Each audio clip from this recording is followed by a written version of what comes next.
정치자 여러분, 안녕하세요. 오늘은 좀 특별한 자료, 실제 법원 기록을 함께 살펴보려고 합니다. 서울회생법원에 제출된 한 개인의 파산 사건 보고서인데요. 파산 관제인이 작성한 제1회 채권자 집회 보고서입니다. 네, 안녕하세요. 개인정보 때문에 채무자분 성함이나 사건 번호, 회사 이름 같은 건 다 익명으로 처리했습니다. 네, 그 점은 미리 양해를 부탁드립니다. 이 보고서를 보면 우리가 좀 막연하게 생각하는 개인 파산 절차가 실제로는 이렇게 진행되는구나. 그 과정을 좀 생생하게 느낄 수 있을 것 같아요. 특히 한 사람의 삶과 재산을 두고 어떤 판단이 내려지는지 따라가 보겠습니다. 맞습니다. 이게 그냥 딱딱한 법률 문서가 아니고요. 그 안을 들여다보면 한 개인이 왜 경제적으로 어려워졌는지, 또 어떻게 다시 일어설 기회를 찾는지 그 과정이 담겨 있거든요. 그래서 오늘은 이 보고서를 통해서 파산, 그리고 면책 결정에 어떤 요인들이 영향을 미치는지 좀 구체적으로 짚어보려고 합니다. 좋습니다. 그럼 먼저 보고서에 나온 채무자분, 이분에 대해서 좀 알아볼까요? 보니까 1966년생 남성분이시고 지금은 직업이 없으신 상태네요. 네, 그리고 건강이 좀 안 좋으세요. 당뇨랑 고지혈증, 이런 문제 때문에 근로가 좀 어렵다고 나와 있습니다. 연세도 있으신데 건강까지 안 좋으시군요. 지금은 80대 노모를 모시고 형님 소유 주택에서 무상으로 거주하고 계시고요. 네, 배우자분하고는 별거 중이시고 성년 자녀 두 분도 다 독립해서 따로 살고 있다고 합니다. 이분이 경제적으로 어려워진 시점, 그러니까 파탄 시기는 2018년경으로 보고 있네요. 네, 근데 그 원인이 좀 복합적이더라고요. 젊으셨을 때는 카자흐스탄에서 대학 졸업하고 거기서 지내시다가 귀국하셨고, 해외 경험도 있으시군요. 네, 그러다가 택시 운전도 좀 하시고 2005년부터는 회사를 인수해서 운영하셨다고 해요. 주 0000 프라이즈라는 회사인데 이것도 익명 처리했습니다. 사업을 하셨군요. 네. 근데 사업이 잘 안 풀렸던 것 같아요. 운영 중에 공장 화재도 있었고 직원 횡령 문제, 또 수출 대금을 못 받는 일까지. 악재가 겹쳐서 결국 2015년에 폐업을 하셨더라고요. 정말 힘드셨겠네요. 사업이라는 게 참 변수가 많으니까요. 그렇죠. 폐업 이후에는 이제 대출 이자보단 커지고 생활비는 계속 들고 심지어 사기 피해도 있으셨고 예전에 섰던 연대보증 채무까지 이런 것들이 다 복합적으로 작용한 것 같습니다. 네, 맞아요. 이게 딱 하나의 원인이라기보다는 사업 실패에서 시작해서 뭐랄까 연쇄적으로 재정 상황이 나빠지고 거기에 건강 문제까지 겹치면서 정말 스스로는 좀 회복하기 어려운 그런 상황에 이루신 거죠. 단순히 개인의 잘못이라기보다는 아까 말씀하신 것처럼 예기치 못한 사고나 중소기업 운영의 어려움 같은 여러 요인이 복합적으로 작용한 결과로 봐야 할 것 같습니다. 그럼 빚은 총 얼마나 되는 건가요? 채무 규모도 나와 있죠. 네, 보고서상으로는 채무 총액이 약 2억 6,760만 원으로 기재되어 있습니다. 2억 원이요. 적지 않은 금액인데 주 채권자는 어디인가요? 농협자산관리공사, 그러니까 보통 우리가 남코라고 부르는 곳이죠. 여기가 주 채권자고요. 채무 발생 시기는 2006년부터 시작된 걸로 나오고 채무자 진술로는 주로 생활비나 기존 빚 갚는 데 쓰고 또 사업자금, 그리고 아까 말씀드린 연대보증 관련해서 사용되었다고 합니다. 그렇군요. 2억 원 넘는 빚이 있는데 그럼 현재 이분 앞으로 남은 재산은 뭐가 있나요? 보고서에는 미래 에셋생명 보험의 해약 환급금 약 781만 원. 이게 유일하게 기재되어 있습니다. 다른 재산은 거의 없다고 보시면 됩니다. 781만 원이요. 빚은 2억이 넘는데 재산은 그 정도면 정말 거의 없는 거나 마찬가지네요. 그럼 이 돈은 어떻게 되는 건가요? 원래 파산하면 재산 다 처분해서 빚 갚는 데 써야 하는 거 아닌가요? 환가라고 하죠. 네, 맞습니다.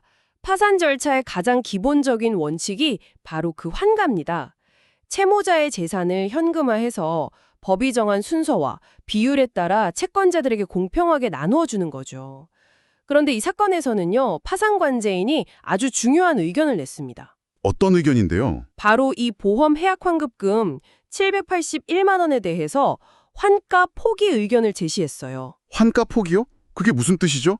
그러니까 빚 갚는데 안 쓴다는 건가요? 네, 그렇습니다. 좀 더 정확히 말하면 이 돈을 채권자들에게 배당하지 않고 채무자가 그냥 가질 수 있도록 하자는 의견인 거죠. 왜요? 이유가 있을 거 아니에요? 네, 보고서에 그 이유가 명확하게 나와 있습니다.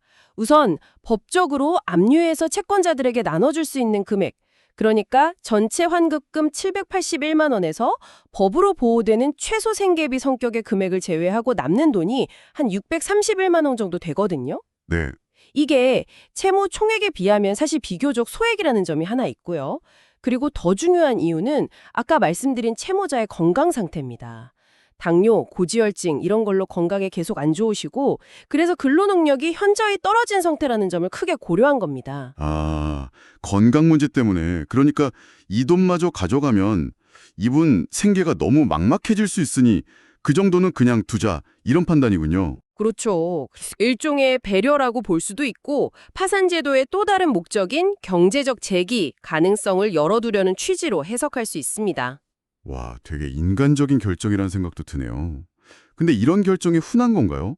채권자 입장에서는 그래도 조금이라도 받아야 한다고 생각할 수도 있을 것 같은데요. 아주 흔하다고 말하기는 어렵지만 불가능한 결정은 아닙니다. 이게 바로 법원이 채무자의 실질적인 재기 가능성을 얼마나 중요하게 보는지 보여주는 부분이에요. 물론 채권자의 권리도 당연히 보호받아야 하죠. 하지만 파산제도의 목적이 단순히 빚 청산에만 있는 게 아니라 채무자가 사회 구성원으로 다시 자리 잡을 수 있도록 최소한의 기회를 주는 데도 있거든요. 이 경우엔 환급금 액수, 채무자의 건강 상태, 앞으로 일해서 돈을 벌 가능성 등을 다 종합적으로 본 거죠. 그랬을 때 이걸 굳이 환가에서 나누는 것보다 채무자의 생계 유지나 건강 회복에 쓰이도록 하는 게 더 합리적이다. 이렇게 판단한 겁니다. 그 판단을 하는 사람이 바로 파산 관제인이군요. 저도 이름은 들어봤는데 정확히 어떤 역할을 하는 분들인가요? 네, 파산관제인은 법원이 선임하는 중립적인 전문가입니다. 변호사 자격이 있는 분들이 주로 맡게 되는데요. 이분들의 역할이 아주 중요합니다. 채무자의 재산을 정확히 파악하고 관리하고요. 혹시 숨겨둔 재산은 없는지, 부당하게 재산을 처분한 적은 없는지 이런 걸 철저히 조사합니다. 그리고 채무자의 전반적인 상황을 평가해서 지금처럼 재산을 어떻게 처리할지, 또 최종적으로 이 사람에게 면책, 즉 빚을 탕감해주는 것이 맞는지에 대한 의견을 법원에 제출하는 역할을 합니다. 굉장히 중립적인 위치에서 꼼꼼하게 조사를 해야겠네요. 맞습니다. 그래서 이 사건에서도 파산관제인이 채무자 본인 재산은 물론이고 별거 중인 배우자, 또 같이 사는 노모, 따로 사는 자녀들 명의의 재산까지 그것도 최근 5년간의 재산 변동 내역을 다 들여다봤습니다. 와, 정말 폭넓게 조사하는군요. 그럼 조사 결과는 어땠나요? 혹시 뭐 숨겨둔 재산이나 문제될 만한 건 없었고요? 네, 보고서 내용을 보면 특별히 문제 삼을 만한 재산 은닉 정황이나 부당하게 재산을 빼돌린 행위 같은 건 발견되지 않았다고 합니다. 아버님은 오래전에 돌아가셨고 상속받은 재산도 없었고요. 다른 가족들 재산 조사에서도 특이사항은 없었다고 결론 내렸습니다. 그렇군요. 그럼 이런 모든 상황, 그러니까 채무자의 딱한 사정, 남은 재산 규모, 조사 결과 이런 걸 다 종합해서 파산관제인이 최종적으로 내린 결론은 무엇이었습니까? 최종 결론은 면책 허가 의견입니다. 이걸 법원에 제출한 거죠. 면책 허가 의견이요? 네, 면책이라는 건 이제 법원의 최종 결정을 통해서 파산 절차로도 다 갚지 못한 남은 빚 있잖아요. 그 빚에 대한 책임을 완전히 면제해 주는 겁니다. 파산관제에는 이 채무자에게 재산을 숨겼다거나 도박이나 과소비로 재산을 탕진했다거나 하는 법에서 정한 면책 불허가 사유가 없다고 판단했습니다. 따라서 이분에게 빚의 굴레에서 벗어나서 경제적으로 다시 시작할 기회를 주는 것이 타당하다 이렇게 본 거죠. 아, 모든 과정을 거쳐서 결국 면책이 타당하다는 의견이 나온 거군요. 네, 그리고 주채권자인 농협자산관리공사 측에서도 별다른 이의 제기는 없었다고 보고서에 나와 있습니다. 오늘 이 보고서를 쭉 따라가 보니까요. 개인 파산이라는 게 그냥 서류상으로 빚만 탕감해주는 그런 차가운 절차가 아니라는 생각이 드네요.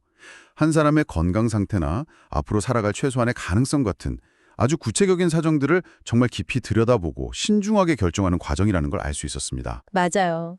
특히 아까 말씀드린 그 보험 해약 환급금에 대한 환갑 포기 결정, 그게 참 중요한 지점 같아요. 법이 가진 어떤 유연성, 또 인간적인 면모를 보여주는 사례라고 할 수 있죠. 그냥 기계적으로 법조항만 적용하는 게 아니라 이 사람이 다시 일어설 수 있는 최소한의 발판은 남겨줘야 하지 않겠나? 이런 고민이 담겨있는 결정이라고 생각합니다. 네, 오늘 이야기를 통해서 청취자 여러분께서도 개인 파산이나 면책 제도가 어떤 과정으로 또 어떤 기준들을 가지고 운영되는지 그 이면에 담긴 여러 고민들을 조금이나마 엿볼 수 있는 기회가 되셨기를 바랍니다. 네. 그러면서 마지막으로 청취자 여러분께 이런 질문을 한번 던져보고 싶습니다. 우리가 살다 보면 누구나 경제적으로 어려운 순간을 맞을 수 있잖아요. 그런 실패를 겪은 개인에게 다시 시작할 기회를 제공하는 사회 안전망으로서 현재 우리나라의 파산 및 면책 제도가 과연 충분한 역할을 하고 있다고 보시는지요? 오늘 살펴본 사례처럼 분명 긍정적인 측면도 있지만 혹시 우리가 놓치고 있는 부분은 없는지 또는 더 필요한 지원이나 제도적으로 개선되어야 할 점은 없을지 한번 같이 고민해 보는 것도 의미가 있을 것 같습니다.